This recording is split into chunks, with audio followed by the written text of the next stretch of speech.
وأنا كم هذا علنا يرنتي أقبلات أقبشين كلن كان مانتا سيد دقدقة أن ذكوا يري وجدت كشركاني أما كلن كان وحوي هي عذر كان نوصل كردي وعالم كوصل كردي ودلاجة وسيد بقن ميل والبقوف عفي ونسوق جاري أنا كنت نسامي هل قفنا أنا وجنا هي إنه ودنتي الله نحرسته تبدلنا إلا لا تنيو شنقف هذا إيجار يعني ما أنت تذكي لا تستجري ولا حقيقية إنه قبان عذرك يتبدلنا كنتي أنا جارين أما أن أجين ما شاء الله يسكو تستجريه نبكى أوليه عذر كان أجين إنه جيران حقيقة وحان سوسو هرني سيدة تهينا سيدة لبتا أهنا أي تهي إن إلهي أنو نقرنه أو أن إلهي برنه إنو عذر كان نقبت باديو لنعمريو محايا لي أودينا ولشو يا أودينا الدولدين لنع والبابا دقالة عافمات waxaan qaadi karna ma aha waxaan u diyaar garoonina ma aha arkaysan adduunyadii hormartay oo dhaqaale ahaan iyo system ahaan iyo dawlad ahaan dhinac walba boqolaal sano soo jiray sida ay ugu dhibaataysan yihiin iyo dhimashada meesha ay marayso iyo dadka uu runtii saameeyay meesha ay marayso annagu xagee joognaa marka soddon sano yaan hawada ka maqnayn ama aan ku jirnay xaalad adag duruufo adag oo dawlad la'aan ama dawlad daciif ah oo systemkeeda dawladnimo institutionskeeda uusan dhisnayn ama burburay oo aan ku jirno ka soo kabasho hor leh aan ku jirno marka haddee ummaddeennana sidaas oo kale maxaa yeelay ummaddeena waxay u egtahay sidii dawladdoodu u egtay oo egtay hadday tahay dhaqaale hadday tahay caafimaad iyo hadday tahayba bulsho ama adeeg bulsho idinkaa indhihii ah dadkiina waxaad moodaa inaysan weli dareenka cudurkan uu leeyahay iyo dhibka uu leeyahay aysan dareemin weli waa dhab ilaahay in loo noqdo ilaahay qadartiisa inay jirto wixii dhacaa inay tahay wax ilaahay ku dhacay dartiis iyo awoodiisa laakiin kama reebana taxadar in la galo oo aad loo taxadaro weli dadku waxaad moodaa in aysan qaadan awaamiirta iyo talooyinka ay hay-adaha caafimaadka ama wasaaradda caafimaadka ama dadka dhakhaatiirta professionalka oo ka hadla khabiirka u ah cudurkan inaysan weli aysan gelin oo ah cudurkan inuu leeyahay ka hortag ka daba tagiisu inuu leeyahay waxyaabo badan u baahan yahay waxaan ognahay hadduu qofku mar ku dhaco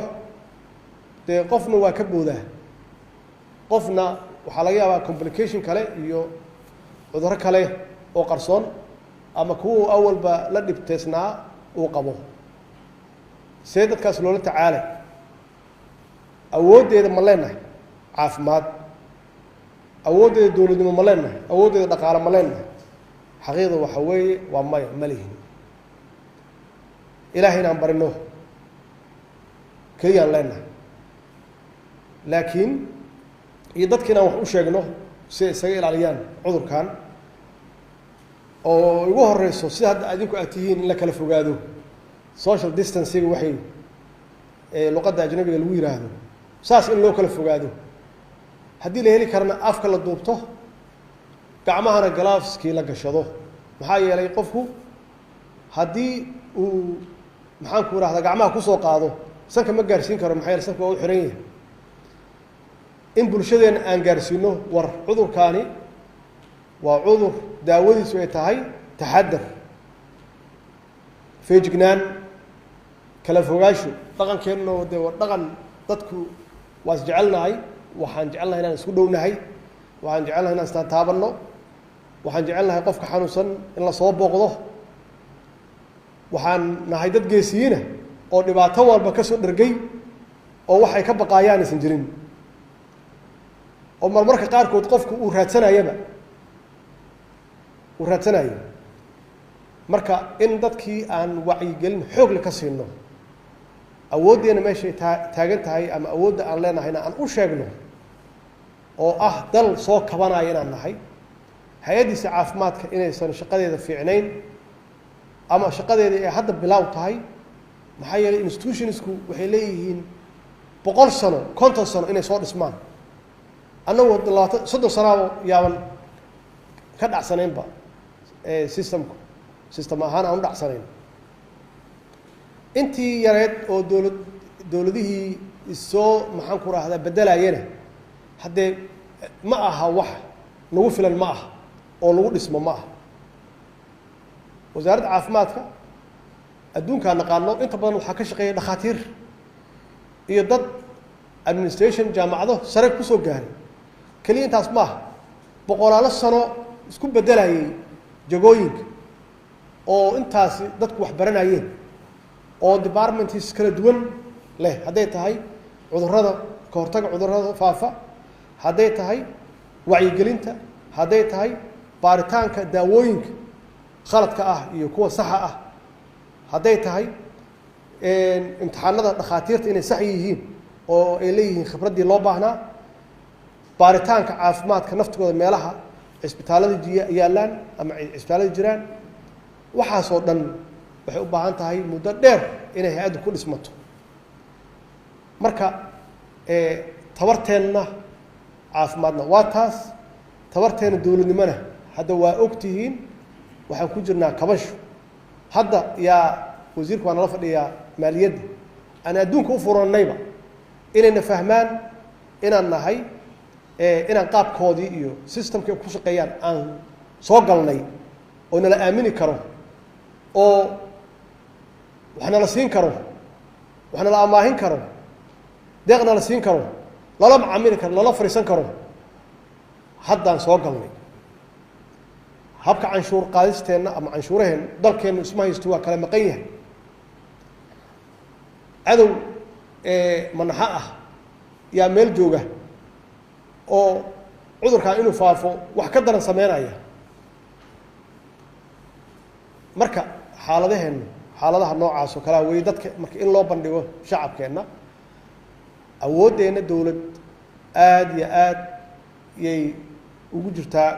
soo kabasho ugu jirtaa daciif u tahay ganacsatadeenna iyaga naftigooda waxa aan hayno waa iyaga runta marka laga hadlaayo oo waxa dalkan soo waday oo isku soo hayay iyagay ahaayeen oo iscontroolayay dowlad ma controlin maciishad dowladdu ma controlsho iyadaa controlsho iyagaas iscontroola marka markaanoo kale oo duruufahanoo kale ay jiraan iyaga naftigooda waxaa laga rabaa mas-uuliyad dheeraada inay saaraan bacdamaa dowladdoodii ay tahay dowlad iska barakaysan xaaladoodu ay iska adag tahay weli aan dhismin weli isdoon doonanaysa iyagaa laga rabaa inay isqabtaan oo yidhaahdaan shacabkeennii weeye intaasoo sano aan soo nooleynaynay iyaguna ay na soo taakulaynayeen oo wax naga iibsanayeen oo marketku u socday hadda bacdamaa dhibkaan u yimid waa inaan xakameenno wax alla wixii maciishadda ah inaan xakameenno oo aysan dhicin dadka in laga faa'iidaysto adduunyada horumartay waa samayn karaan hadday rabaan maxaa yeelay dadkoodu waxbay meel hore u dhigteen dowladahoodu